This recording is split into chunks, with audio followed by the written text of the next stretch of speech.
চারবাক দর্শন থেকে কতগুলো অত্যন্ত গুরুত্বপূর্ণ প্রশ্ন, যেই প্রশ্নগুলোর সমাধান করলে চারবাক দর্শন সম্পর্কে একটা সমগ্র ধারণা তৈরি হবে। তো চলো প্রশ্নগুলো শুরু করা যাক। প্রথম প্রশ্ন হলো, চারবাক মতে সমস্ত চরম উপাদানগুলির নাম কি? অর্থাৎ চারবাকরা যে চরম উপাদানগুলিকে স্বীকার করে সেই চরম উপাদানগুলির নাম কি? দেখো, চারবাক দর্শনে বা চারবাক দার্শনিকদের মত অনুসারে জগতের মূল উপাদান কিন্তু চারটি। সেগুলো হলো পৃথিবী, জল, অগ্নি এবং বায়ু। তারা কিন্তু আকাশকে স্বীকার করেনি। না, কেন স্বীকার করেনি? কারণ আকাশকে প্রত্যক্ষলব্ধ নয়, আকাশকে প্রত্যক্ষ দ্বারা জানা যায় না। তাহলে চারবাক দার্শনিকদের মত অনুসারে সমস্ত চরম উপাদানগুলি হলো পৃথিবী, জল, অগ্নি এবং বায়ু। পরবর্তী প্রশ্ন, চারবাক সম্প্রদায়ের সূচনাকার হলো? চারবাক সম্প্রদায়ের সূচনাকার কি, সেটা জিজ্ঞাসা করা হয়েছে। দেখো, ভারতীয় দার্শনিকদের মত অনুসারে বিশেষ করে চারবাক দর্শনের সূচনাকার হিসেবে যাকে গণ্য করা হয় তিনি হলেন দেবগুরু বৃহস্পতি। এবং চারবাক দর্শনের যে প্রতিষ্ঠাতা বা সূচনাকার হিসাবে এখানে যে অপশানগুলো রয়েছে তার মধ্যে কিন্তু দেবগুরু বৃহস্পতি হলো সঠিক উত্তর, কারণ চারবাক দর্শনের প্রতিষ্ঠাতা হলো দেবগুরু বৃহস্পতি। তো পরবর্তী প্রশ্ন হলো, ভারতীয় দর্শনের কোন সম্প্রদায় ভূত চৈতন্যবাদের সমর্থক? ভূত চৈতন্যবাদের সমর্থক কোন সম্প্রদায়?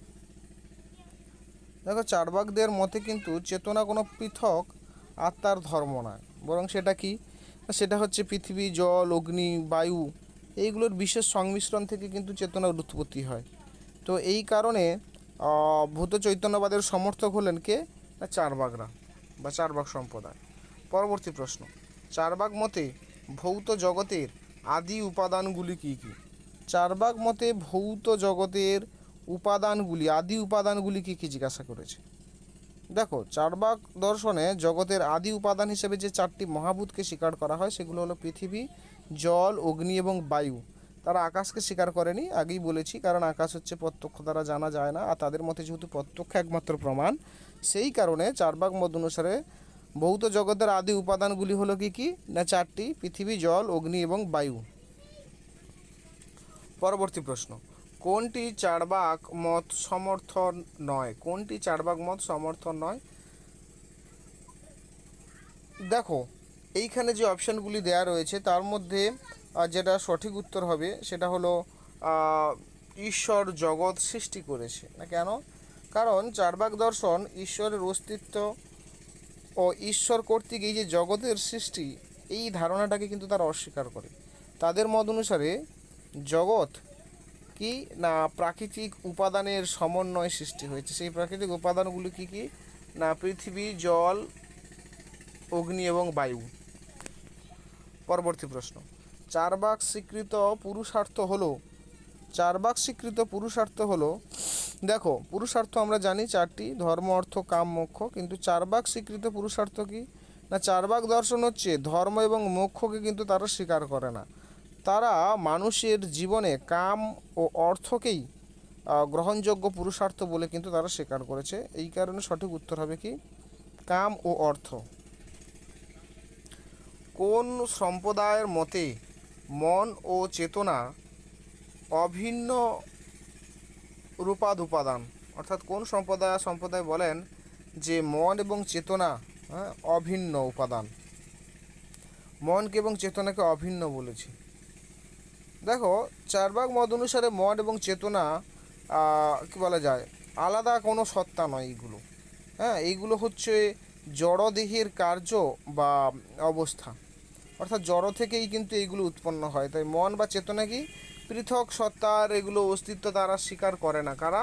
চারবাকরা। পরবর্তী প্রশ্ন, কোন সম্প্রদায় মতে জড়বস্তু মাত্রই সত্তা আছে? কোন সম্প্রদায়ের মতে জড়বস্তুই একমাত্র সত্তা আছে? অর্থাৎ কারা মনে করেন যে জড়বস্তুরও একমাত্র সত্তা আছে, কারা স্বীকার করে?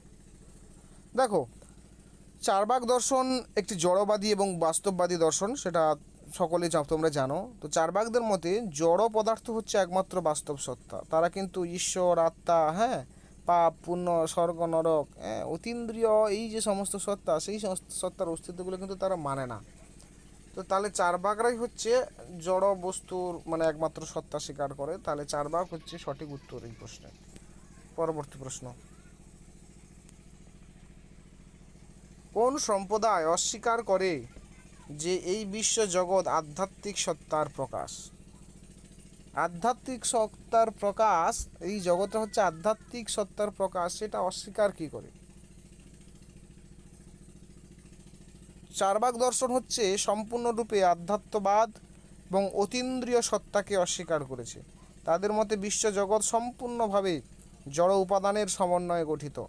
এই কারণেই কিন্তু চারবাক দার্শনিকরা বা চারবাক সম্প্রদায়রা তারা কিন্তু এই বিশ্ব জগৎ আধ্যাত্মিক সত্তার প্রকাশ এটাকে অস্বীকার করে। কোন ভারতীয় সম্প্রদায় অনুমান শব্দকে প্রমাণরূপে স্বীকার করেন না? অনুমানকে এবং শব্দকে প্রমাণরূপে স্বীকার করে না। চারবাক দর্শন কেবলমাত্র প্রত্যক্ষ প্রমাণকে স্বীকার করেছে, তারা অনুমান, উপমান, শব্দ প্রভৃতি প্রমাণকে কিন্তু তারা গ্রহণ করে না। প্রত্যক্ষকে একমাত্র প্রমাণ বলার কারণে চারবাকরাই হচ্ছে এই সমস্ত প্রমাণকে অস্বীকার করেছে। এই কারণে সঠিক উত্তর চারবাক। পরবর্তী প্রশ্ন, অনুমান হলো অন্ধকারে ঢিল ছোড়ার মতো। কোন ভারতীয় দর্শন সম্প্রদায়ের মত এটা? এটা চারবাক দর্শন সম্প্রদায়ের মত। কারণ চারবাকদের মতে অনুমান হচ্ছে নিশ্চিত জ্ঞান দেয় না, এটা অনিশ্চিত এবং ভ্রান্তির সম্ভাবনা থাকে এই অনুমানের দ্বারা পাওয়া জ্ঞানের মধ্যে। তাই তারা অনুমানকে অন্ধকারে ঢিল ছোড়ার মতো বলে উল্লেখ করেছে। পরবর্তী প্রশ্ন, চারবাক মতে মোক্ষ শব্দটির অর্থ। চারবাক মতে মোক্ষ শব্দটির অর্থ, চারবাক মতে মোক্ষ শব্দের অর্থ কি না? চারবাক দর্শনে মোক্ষ বলতে কিন্তু কোনো আধ্যাত্মিক মুক্তিকে বোঝানো হয়নি। তাদের মতে দেহের যদি মৃত্যু ঘটে তাহলে কিন্তু সমস্ত দুঃখের অবসান হয়, তাই মৃত্যুকেই তারা কিন্তু মোক্ষ বলে। এই কারণে চারবাক মতে মোক্ষ শব্দের অর্থ হলো জীবনের সমাপ্তি বা মৃত্যু। পরবর্তী প্রশ্ন, কোনটি চারবাকদের মত নয়? কোনটি চারবাকদের মত নয় তোমাকে জিজ্ঞাসা করেছি। হ্যাঁ, কোনটি চারবাকদের মত নয়? এখানে যতগুলো মত রয়েছে সেগুলো কিন্তু সব চারবাকদের মত। একটি মত এমন রয়েছে যেটা চারবাকদের নয়। কোনটা না? মোক্ষই পরম পুরুষার্থ। হ্যাঁ, চারবাক দর্শনে কিন্তু মোক্ষকে পরম পুরুষার্থ বলে না। তাদের মতে কিন্তু কামই পরম পুরুষার্থ এবং অর্থ হচ্ছে গৌণ পুরুষার্থ। তাই চারবাকদের এই বক্তব্যটা কিন্তু চারবাক মতবাদের বিরোধী মতবাদ। সেই কারণে এইটা সঠিক উত্তর হবে। পরবর্তী প্রশ্ন, কোনটি চারবাকদের মত নয়? কোনটি চারবাকদের মত নয়? এখানে যতগুলো মত দেওয়া আছে সেগুলো হচ্ছে চারবাকদের মত। একটা মত এমন আছে যেটা চারবাকদের নয়, সেটা তোমাকে বলতে হবে কোনটি চারবাকদের মত নয়। কি দেওয়া আছে দেখো, বলছে এই যে বেদ প্রমাণ, চারবাকরা কি বেদকে প্রমাণ রূপে স্বীকার করে? নিশ্চয়ই চারবাকরা বেদকে প্রমাণ রূপে স্বীকার করে না, তাই না? কিন্তু এখানে বেদ প্রমাণ বলছে, তাহলে চারবাকরা বেদকে প্রমাণ হিসাবে স্বীকার করে না, তারা কেবল প্রত্যক্ষকে প্রমাণ হিসাবে স্বীকার করেন এবং বেদ শব্দ অনুমান প্রভৃতিকে অপ্রমাণ মনে করে। হ্যাঁ, তাহলে বেদ প্রমাণ এটা সঠিক উত্তর। পরবর্তী প্রশ্ন, কোনটি চারবাকদের মত নয়? কোনটি চারবাকদের মত নয় সেটা তোমাকে বলতে হবে। কোনটা চারবাকদের মত নয়? না, জগৎ ঈশ্বর দ্বারা সৃষ্টি করেছে বা জগৎ হচ্ছে ঈশ্বর সৃষ্টি করেছেন। হ্যাঁ, এইটা হচ্ছে চারবাক মত নয়। না কেন? না, চারবাক দর্শন কিন্তু ঈশ্বরের অস্তিত্ব এবং ঈশ্বরের কর্তৃত্বে এই সমগ্র জগৎ যে সৃষ্টির ধারণা সেটাকে কিন্তু তারা অস্বীকার করে। তাদের মতে জগৎ হচ্ছে ভূতের সংমিশ্রণে এই জগৎটা সৃষ্টি হয়েছে। এই কারণে চারবাকদের মতবাদের সাথে এইটা কিন্তু সমর্থনযোগ্য নয়। আর আমাকে প্রশ্ন জিজ্ঞাসা করছে কোনটি চারবাকদের মত নয়, তাহলে সঠিক উত্তর হলো জগৎ ঈশ্বর সৃষ্টি করেছেন। পরবর্তী প্রশ্ন, কোনটি চারবাক দর্শনের সঙ্গে সঙ্গতিপূর্ণ? কোনটি চারবাক দর্শনের সঙ্গে সঙ্গতিপূর্ণ? মানে এখানে যতগুলো অপশান রয়েছে সবগুলো কিন্তু ভুল। একটা অপশান এমন রয়েছে যেটা চারবাকের সঙ্গে যায়, সঠিক হবে, সেটা তোমাকে খুঁজে বের করতে হবে। সঠিক উত্তর হলো নাস্তিক দর্শন। হ্যাঁ, চারবাক দর্শন বেদের প্রামাণ্য, ঈশ্বর, আত্মা, পরলোক এইগুলোকে অস্বীকার করে, তাই এটি ভারতীয় দর্শন কি নাস্তিক দর্শন হিসেবে পরিচিত। পরবর্তী প্রশ্ন, চারবাক দর্শনের প্রবর্তক হলেন। চারবাক দর্শনের প্রবর্তক হলেন, দেখো চারবাক দর্শনের নির্দিষ্ট প্রবর্তককে সেটা কিন্তু জানা যায়নি। হ্যাঁ, নির্দিষ্ট প্রবর্তককে জানা যায়নি। এখানে দেখো যে অপশানগুলো দেওয়া আছে সেই অপশানগুলোর মধ্যে কী হবে না, ঋষি চারবাক। কেউ কেউ বলেন যে দেবগুরু বৃহস্পতি, কেউ বলেন ঋষি চারবাক। হ্যাঁ, তো এরকম ভিন্ন ভিন্ন কিন্তু মত রয়েছে। তাহলে এই প্রশ্ন অনুসারে যে অপশান দেওয়া আছে তাহলে কী হবে না, ঋষি চারবাক। পরবর্তী প্রশ্ন, চারবাক দর্শনে চারবাক শব্দটির অর্থ কী? চারবাক দর্শনে চারবাক শব্দটির অর্থ কী? না, চারবাক দর্শনে চারবাক কথাটির অর্থ হলো মনমোহন কথা বা মানে কি মনোরঞ্জন করার মতো কথাবার্তা, মনমোহন কথা। অর্থাৎ চারবাক শব্দের অর্থ হলো মধুর এবং মনোমুগ্ধকর বাক্য যারা বলতে পারে তাদেরকেই নাকি চারবাক বলে। তাহলে সেই কারণে এই মনমোহন কথা এটা হইল চারবাক শব্দের অর্থ। যারা হচ্ছে শ্রুতি মধুর সুন্দর কথা বলতে ভালোবাসতো তাদেরকে চারবাক বলতো। পরবর্তী প্রশ্ন, চারবাক দর্শনের অন্য নাম হলো। চারবাক দর্শনের অন্য নাম কি সেটা জিজ্ঞাসা করা হয়েছে। দেখো, চারবাক দর্শন হচ্ছে সাধারণ মানুষের জীবন, ভোগ এবং প্রত্যক্ষ অভিজ্ঞতার ওপর ভিত্তি করে গড়ে উঠেছে। তো যেটা কিন্তু যে মতবাদরে কিন্তু সাধারণ লোকের সঙ্গে বা সাধারণ মানুষের সঙ্গে তাদের মতের মিল হয় বলে চারবাক দর্শনকে কিন্তু লোকায়ত দর্শন বলা হয়। এই কারণে চারবাক দর্শনের অপর নাম হলো লোকায়ত দর্শন। পরবর্তী প্রশ্ন, বৃহস্পতির দর্শন কোন দর্শনের অপর নাম? দেখো, চারবাক দর্শনের প্রতিষ্ঠাতা দেবগুরু বৃহস্পতিকে স্বীকার করা হয় বলে চারবাক দর্শনকে কিন্তু বৃহস্পতি দর্শনও বলা হয়। তো সঠিক উত্তর হবে কি না, চারবাক দর্শন। হ্যাঁ, বৃহস্পতি দর্শন কোন দর্শনের অপর নাম? না চারবাক দর্শনের অপর নাম। পরবর্তী প্রশ্ন, নিচের একটি চারবাক দর্শনের আসল গ্রন্থ, বলছে নিচের একটি চারবাক দর্শনের আসল গ্রন্থ কোনটা? এই যে চারটা অপশানের মধ্যে কোনটি চারবাক দর্শনের আসল গ্রন্থ সেটা তোমাকে বলতে হবে।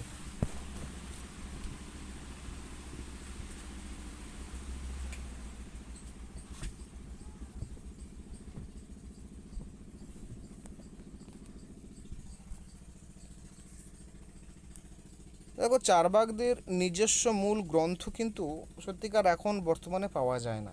হ্যাঁ, তো এই যে সর্বদর্শন সংগ্রহ, এই বইটাতে কিন্তু চারবাক দর্শনের কিন্তু আলোচনা পাওয়া যায়। তো এই কারণে চারবাক দর্শনের একটি গ্রন্থ হিসাবে সর্বদর্শন সংগ্রহকে স্বীকার করা হয়। পরবর্তী প্রশ্ন, প্রত্যক্ষই একমাত্র প্রমাণ জ্ঞান তত্ত্বের এই নীতি কোন দর্শন সম্প্রদায়ের? প্রত্যক্ষই একমাত্র প্রমাণ, এটা কোন সম্প্রদায়েরা স্বীকার করে? দেখো, চারবাক দর্শনের মূল যে জ্ঞানতাত্ত্বিক মত না, সেই মত হলো প্রত্যক্ষই একমাত্র প্রমাণ। অনুমান, উপমান, শব্দ প্রভৃতি এইগুলো তারা প্রমাণরূপে গ্রহণ করে না। তাহলে চারবাক হচ্ছে সঠিক উত্তর। পরবর্তী প্রশ্ন, নিম্নলিখিতগুলির মধ্যে কোনটি চারবাকদের মত? কোনটা চারবাকদের মত সেটা তোমাকে বলতে হবে। চারবাকদের মত কোনটা? না প্রত্যক্ষই একমাত্র প্রমাণ, এইটা হচ্ছে তাদের একমাত্র মত। ক্লিয়ার? প্রত্যক্ষই হচ্ছে একমাত্র প্রমাণ, কারণ তারা প্রত্যক্ষ ছাড়া অনুমান, উপমান, শব্দ এইগুলোকে মানে না, স্বীকার করে না। পরবর্তী প্রশ্ন, নিম্নলিখিত মধ্যে কোনটি চারবাকদের মত নয়? কোনটা চারবাকদের মত নয় তোমাকে সেটা বলতে হবে। তোমাকে অপশানে কি বলেছে যে কোন চারবাকদের কোনটা মত নয়? অনুমান প্রমাণ, অনুমান প্রমাণ নয়, শব্দ প্রমাণ নয়, উপমান প্রমাণ নয়। তাহলে সঠিক উত্তর হবে অনুমান প্রমাণ, কারণ চারবাক মতে তো অনুমান প্রমাণ নয়, তাই না? তাহলে এখানে বলেছে অনুমান প্রমাণ, আর আমাকে প্রশ্নে বলেছে কোনটা চারবাক মত নয়। পরবর্তী প্রশ্ন, নিম্নলিখিতগুলির মধ্যে কোন ভারতীয় দর্শন অনুমান প্রমাণ স্বীকার করে না? অনুমান প্রমাণ স্বীকার করে না চারবাকরা, কারণ চারবাক মতে কী বলা যায়, প্রত্যক্ষ একমাত্র প্রমাণ। অনুমানের দ্বারা আমরা যে জ্ঞান পাই সে জ্ঞান অনিশ্চিত। হ্যাঁ, সে জ্ঞান হচ্ছে কী বলা যায়, অন্ধকারে ঝাঁপ দেওয়ার মতো, ঢিল ছোড়ার মতো। তো এই কারণে তারা সেটা মানে না। পরবর্তী প্রশ্ন, কোন ভারতীয় দর্শন শব্দ প্রমাণ স্বীকার করে না? শব্দকে প্রমাণ রূপে স্বীকার করে না কে? না, চার্বাক সম্প্রদায় শব্দকে প্রমাণ রূপে স্বীকার করে না। পরবর্তী প্রশ্ন, কোন ভারতীয় দর্শন উপমান প্রমাণ স্বীকার করে না? উপমান প্রমাণ স্বীকার করে না, এখানে অপশানগুলির মধ্যে যেটা দেয়া আছে সেটা কী হবে? না, চার্বাক। চার্বাকরা উপমানকে প্রমাণ হিসাবে স্বীকার করে না।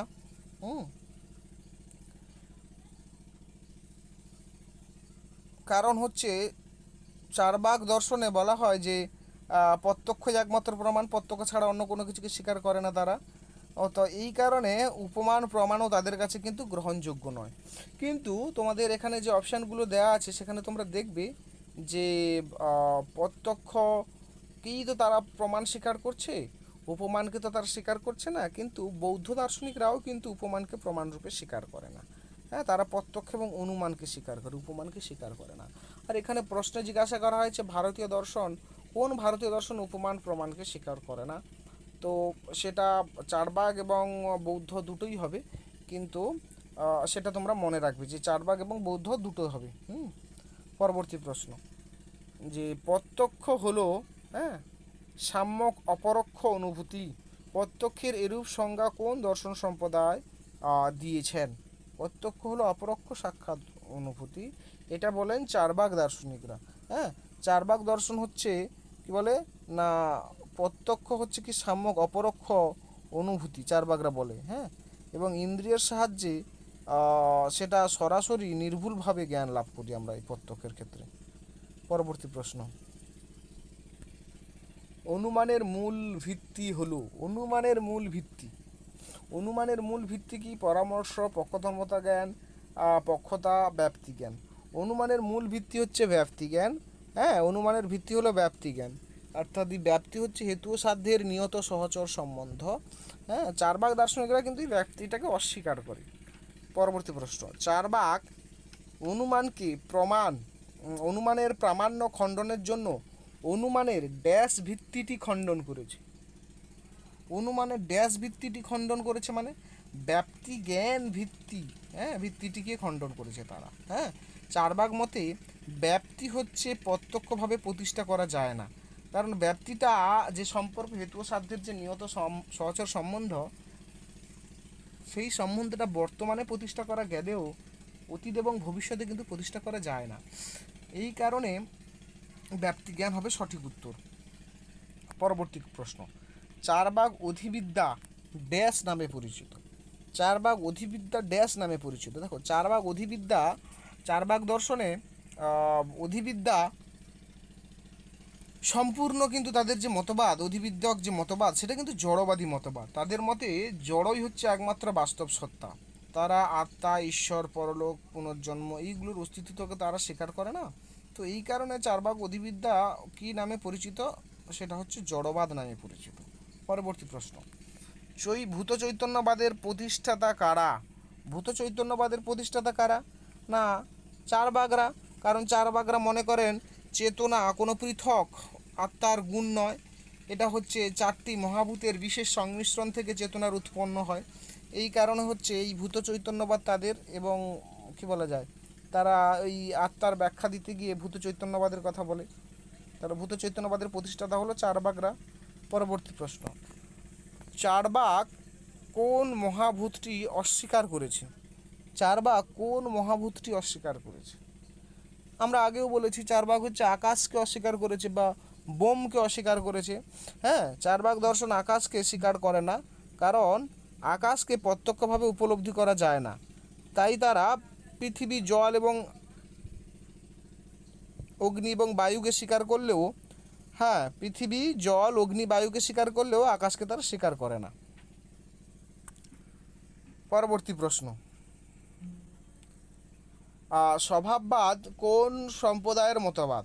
স্বভাববাদ কোন সম্প্রদায়ের মতবাদ? স্বভাববাদ হলো না চারবাগ সম্প্রদায়ের মতবাদ। চারবাগদের মতে জগতের সৃষ্টি এবং এই যে জগতের পরিচালনা হয় সেখানে কোনো ঈশ্বরের দ্বারা কিন্তু হয় না, প্রতিটি বস্তুর নিজস্ব স্বভাব থেকে সব কিছু কিন্তু উৎপন্ন ঘটে। হ্যাঁ, এই মতবাদকে কিন্তু স্বভাববাদ বলা হয়। পরবর্তী প্রশ্ন, চার্বাকরা জগতের শৃঙ্খলা ড্যাশ নিয়মের সাহায্যে ব্যাখ্যা করেছে। জগতের শৃঙ্খলা কোন নিয়মের সাহায্যে ব্যাখ্যা করেছে? না, স্বভাব ধর্মের নিয়মের সাহায্যে ব্যাখ্যা করেছে। চার্বাক মতে জগতের নিয়ম ও শৃঙ্খলা বস্তুর নিজস্ব স্বভাব ধর্মের ফল। এখানে কোনো অতিপ্রাকৃতিক শক্তি বা ঈশ্বরের কিন্তু প্রয়োজনীয়তা তারা স্বীকার করেনি। পরবর্তী প্রশ্ন, চার্বাক বস্তু ও জগতের সৃষ্টি প্রক্রিয়া কোন মতবাদের সাহায্যে ব্যাখ্যা করেছে? পরিণামবাদ, দেহাত্মবাদ বা দেহবাদ, বিবর্তনবাদ, ভূত চৈতন্যবাদ। সঠিক উত্তর হচ্ছে ভূত চৈতন্যবাদ, কারণ চার্বাকরা চারটি মহাভূতের বিশেষ সংমিশ্রণ থেকে জগৎ এবং চেতনার উদ্ভব যে হয়েছে সেটাকে ব্যাখ্যা করেছে এই কারণে। তারপর দেহবাদ কোন সম্প্রদায়ের মতবাদ? দেহবাদ বা দেহাত্মবাদ চার্বাক সম্প্রদায়ের মতবাদ, কারণ চার্বাকদের মত অনুসারে দেহই হচ্ছে আত্মা। হ্যাঁ, দেহের বাইরে কোনো নিত্য আত্মা নেই, এই কারণে তাদের। তারপরে চৈতন্য বিশিষ্ট দেহই আত্মা, এই কথাটি কারা বলেছে? চৈতন্য বিশিষ্ট দেহেই আত্মা, সেটা চার্বাকরা বলেছে। কারণ চার্বাক দর্শনে বলা হয় আত্মা বলতে আলাদা কোনো সত্তা নেই, অর্থাৎ যাকে আমরা আত্মা বলছি সেটা হচ্ছে চৈতন্য বিশিষ্ট কায়কে হচ্ছে আত্মা বলা হয়। ক্লিয়ার?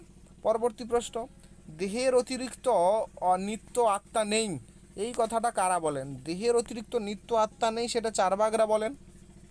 পরবর্তী প্রশ্ন, চার্বাক মতে জড় দেহে চেতনার উদ্ভব হলো। হ্যাঁ, কিভাবে হয় সেটা? না, চার্বাক মতে জড়দেহে চেতনার উদ্ভব হলো। হ্যাঁ, সেটা কিভাবে হয়? না, চতুর্ভূতের বিশেষ সংমিশ্রণের ফলে হয়।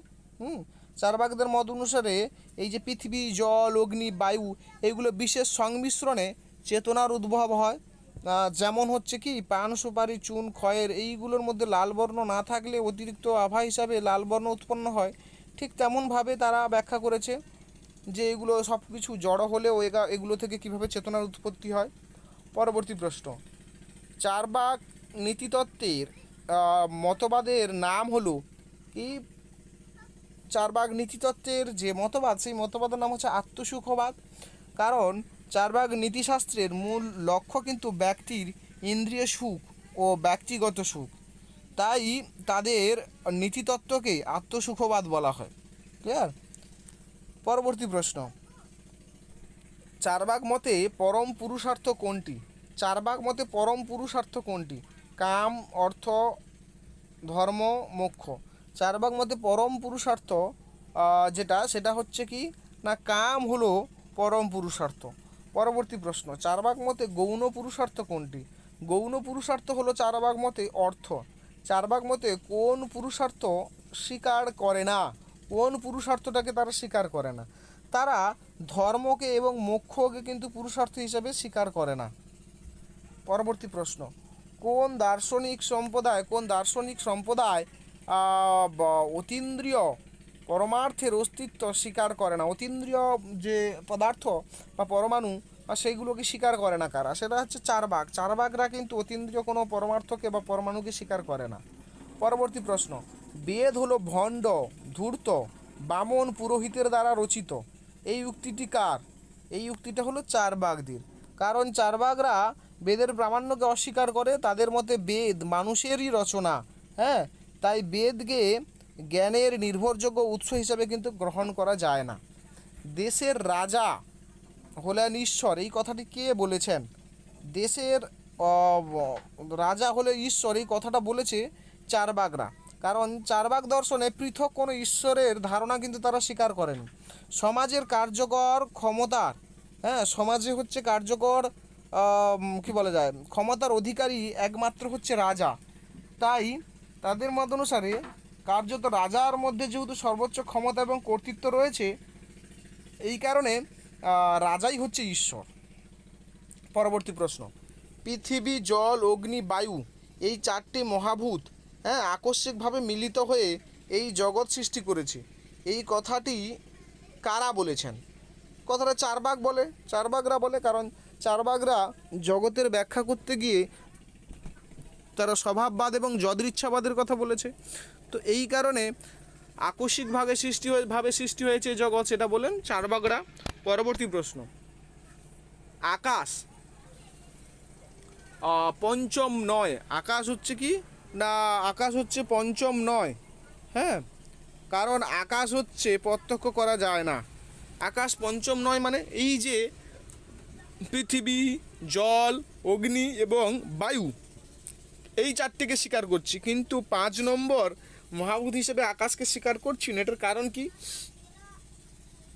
এটার কারণ কি এবং কারা দেয় না? এটার কারণ হচ্ছে চারবাগরা বলেন যে যেহেতু সেটাকে প্রত্যক্ষ প্রমাণের দ্বারা জানা যায় না, আকাশ যেহেতু প্রত্যক্ষ করা যায় না, তাই তারা আকাশকে পঞ্চম মহাভূত হিসেবে কিন্তু স্বীকার করে না। পরবর্তী প্রশ্ন, যাবৎ জীবের সুখং জীবে দৃঢ়ং ইচ্ছা ঘৃতং পিবেদ, এই সূত্রবাক্যে এই নীতি কোন দর্শন সম্প্রদায়? এটা চারবাগ সম্প্রদায়ের। কারণ চারবাগরাদের বিখ্যাত উক্তি হলো যতদিন বাঁচবো সুখে বাঁচবো। হ্যাঁ, কারণ প্রয়োজন হলেও তারা কিন্তু ঋণ করে ঘি খাবে বা সুখ ভোগ করবে, এটা তাদের দাবি, তারা বলেন। পরবর্তী প্রশ্ন, যে ঈশ্বর জগৎ সৃষ্টি করেননি, জগৎ আকস্মিকভাবে সৃষ্টি হয়েছে, এটা স্বীকার করে চারবাগরা। পরবর্তী প্রশ্ন, চতুর্ভূত জগতের মূল তত্ত্ব, এই উক্তিটিকার। চতুর্ভূত হচ্ছে জগতের মূল তত্ত্ব, এই উক্তিটি হলো চারবাগদের, কারণ চারবাগরা 4টা মহাভূত বা মূল তত্ত্ব স্বীকার করে। পরবর্তী প্রশ্ন, চারবাগ কোন মতবাদটি স্বীকার করেন? চারবাগ কোন মতবাদটি স্বীকার করেন? না, চারবাগ হচ্ছে জড়বাদ স্বীকার করেন। ক্লিয়ার? চারবাগ হচ্ছে জড়বাদ স্বীকার করেন। পরবর্তী প্রশ্ন, চারবাগ কোন মতবাদটি স্বীকার করেন? চারবাগ কোন মতবাদটি স্বীকার করেন? চারবাগ হচ্ছে স্বভাববাদ স্বীকার করে। চারবাগ স্বভাববাদ স্বীকার করে। হ্যাঁ, কারণ চারবাগ মতে জগতের সৃষ্টি পরিচালনার জন্য বস্তুর নিজস্ব স্বভাব দ্বারাই কিন্তু হয়ে থাকে, সেখানে ঈশ্বর অদৃষ্ট কোনো শক্তির প্রয়োজন হয় না। পরবর্তী প্রশ্ন, চারবাগ মতে কোন মতবাদটি স্বীকার করেন না? চারবাগরা কোন মতবাদটা স্বীকার করেন না? চারবাগরা হচ্ছে জন্মান্তরবাদ স্বীকার করেন না, কারণ চারবাগ দর্শন জন্মান্তর, কর্মফল এবং পরলোকের যে ধারণা সেটাকে অস্বীকার করে। তাদের মতে দেহের মৃত্যুর সঙ্গে সঙ্গে কিন্তু জীবনের সমাপ্তি ঘটে, তাই জন্মান্তরবাদ কিন্তু গ্রহণযোগ্য নয়। পরবর্তী প্রশ্ন, চারবাগ মত অনুসারে কোন বাক্যটি সত্য? কোনটা সত্য সেটা বলতে হবে। না, চারবাগ মতে অনুমান প্রমাণ নয়, এই বাক্যটা সত্য, কারণ চারবাগরা অনুমানকে প্রমাণরূপে স্বীকার করে না। পরবর্তী প্রশ্ন, নিম্নলিখিত গুলির মধ্যে কোনটি চারবাগদের বক্তব্য নয়? কোনটি চারবাগদের বক্তব্য নয় সেটা বলেছে। কোনটা চারবাগদের বক্তব্য নয়? চারবাগদের বক্তব্য কোনটা নয়? না, কর্মবাদ স্বীকার্য। চারবাগরা কিন্তু কর্মবাদ স্বীকার করে না, যেমন কর্মের তেমন ফল, এই যে মতবাদ, এই কর্মবাদ কিন্তু তারা স্বীকার করে না। তো সঠিক উত্তর ওটাই হবে। পরবর্তী প্রশ্ন, নিম্নলিখিতগুলির মধ্যে কোনটি চারবাগদের বক্তব্য নয়? কোনটা চারবাগদের বক্তব্য নয় সেটা বলতে হবে। দেখো, চারবাগরা বলেন যে সুখের চেয়ে দুঃখের পরিণাম বেশি হলে হ্যাঁ সেই দুঃখ গ্রহণীয়, এইটা কিন্তু চারবাগরা মানে না, স্বীকার করে না। আর আমাকে খুঁজতে বলেছে সেটা, যেটা হচ্ছে চারবাগদের বক্তব্য নয়। ক্লিয়ার? তাহলে সঠিক উত্তর কোনটা হবে? সঠিক উত্তর হবে সুখের সুখের চেয়ে দুঃখের পরিমাণ বেশি হলে সেই দুঃখটা গ্রহণীয়। হ্যাঁ, এইটা কিন্তু তারা স্বীকার করে না, তো এইটাই কিন্তু সঠিক উত্তর হবে। পরবর্তী প্রশ্ন, দৈহিক সুখ ক্ষণিক হলেও সেই সুখই পরমার্থ, তাই বর্তমানের জীবনময় যে দৈহিক ইন্দ্রিয় সুখ সেটাই কামনা করা উচিত। এই কথাটি কারা বলেছে? এই কথাটা চারবাগরা বলেছে। পরবর্তী প্রশ্ন, চারবাগ মত অনুসারে কোন শর্তটি প্রত্যক্ষ প্রমাণের নয়? কোন শর্তটা প্রত্যক্ষ প্রমাণের নয় সেটা বলতে বলছে। কোনটা প্রত্যক্ষ প্রমাণের শর্ত নয়? তো সঠিক উত্তর হলো প্রত্যক্ষ হলো পরামর্শমূলক জ্ঞান। প্রত্যক্ষ পরামর্শমূলক জ্ঞান, এইটা হচ্ছে প্রত্যক্ষ প্রমাণের শর্ত নয়। পরবর্তী প্রশ্ন, চারবাগ মতে অনুমান প্রমাণ নয় কেন? চারবাক মতে অনুমানটা প্রমাণ নয় কেন? চারবাক মতে অনুমান প্রমাণ নয় না কেন? না, অনুমানের যে মূল ভিত্তি সেটা হচ্ছে ব্যাপ্তিজ্ঞান। হ্যাঁ, এই ব্যাপ্তিজ্ঞান প্রতিষ্ঠা কিন্তু সম্ভব নয় বলেই চারবাকরা অনুমানকে প্রমাণ বলে না।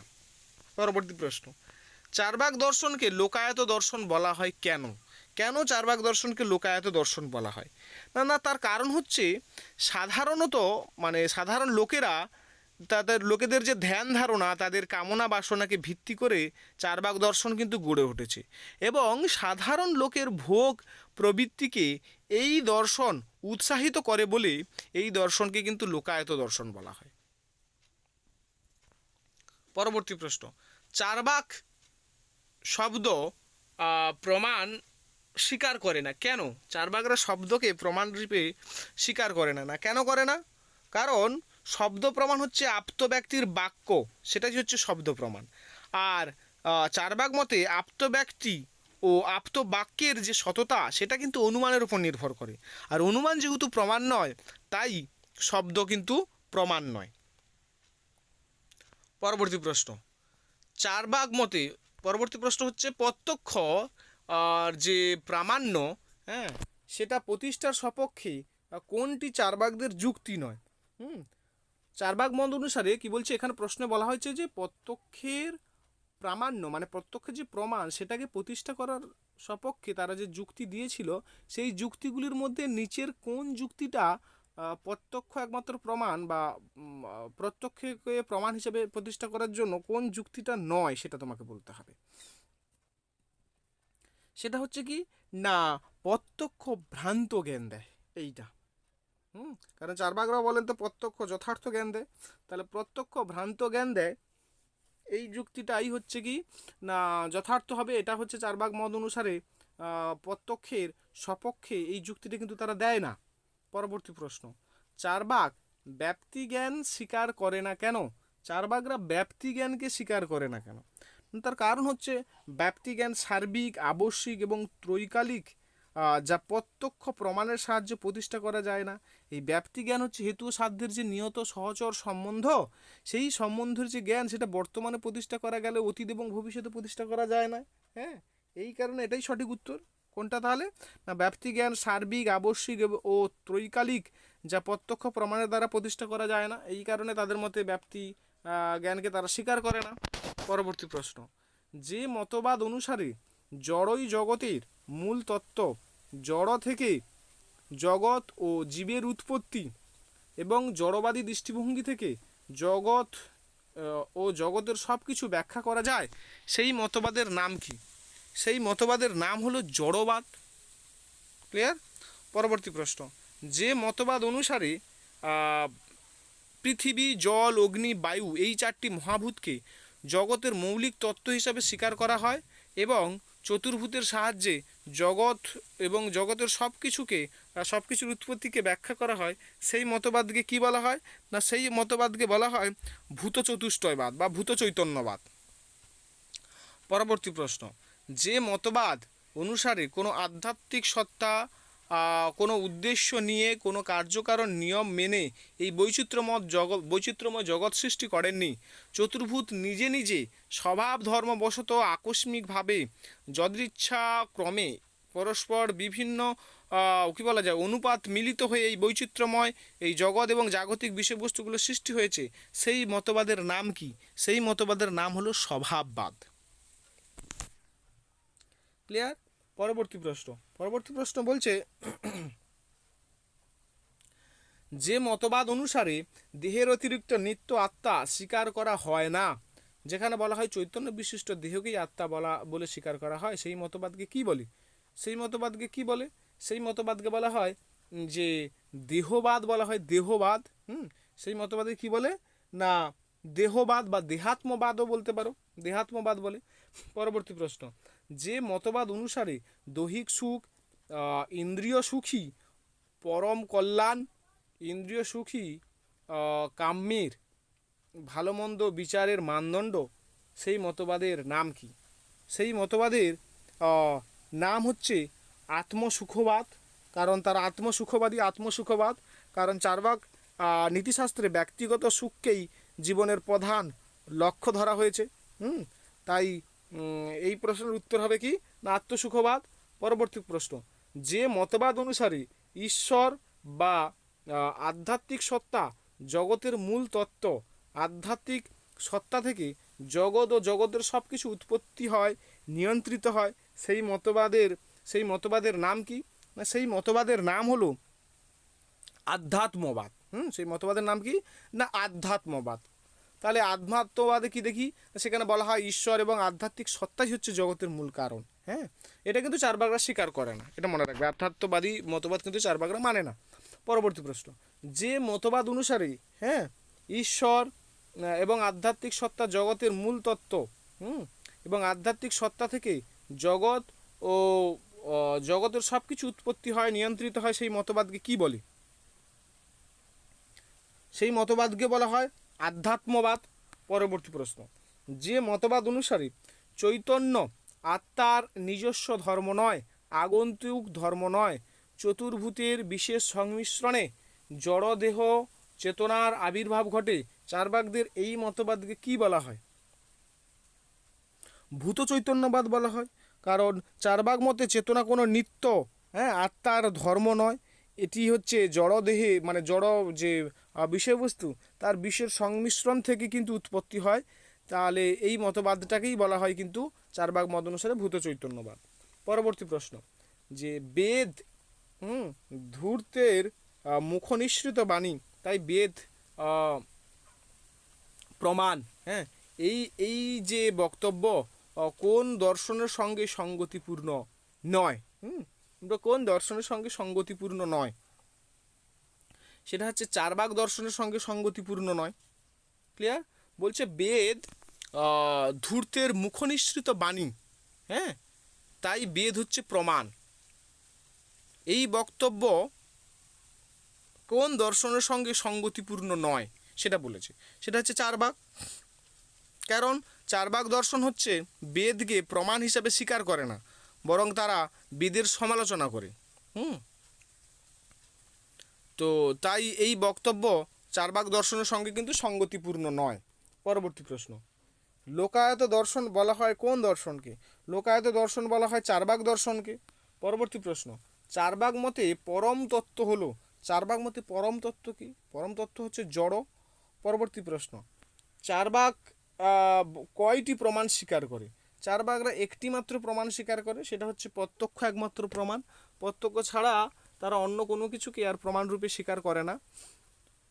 তো এই ৭৭টি প্রশ্ন তোমরা যদি পড়ো তাহলে এই ৭৭টি প্রশ্নের মধ্যে থেকে একটা সাধারণ একটা তোমাদের ধারণা তৈরি হবে, যেই ধারণাটা কিন্তু চারবাক দর্শন থেকে যে কোনো প্রশ্ন পরীক্ষায় এলে তার উত্তর প্রদান করতে কিন্তু তোমাদের সাহায্য করবে।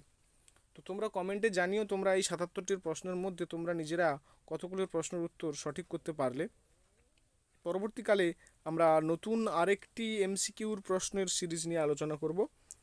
তোমরা সকলে ভালো করে পড়াশোনা করো, সকলে ভালো থাকো, ধন্যবাদ।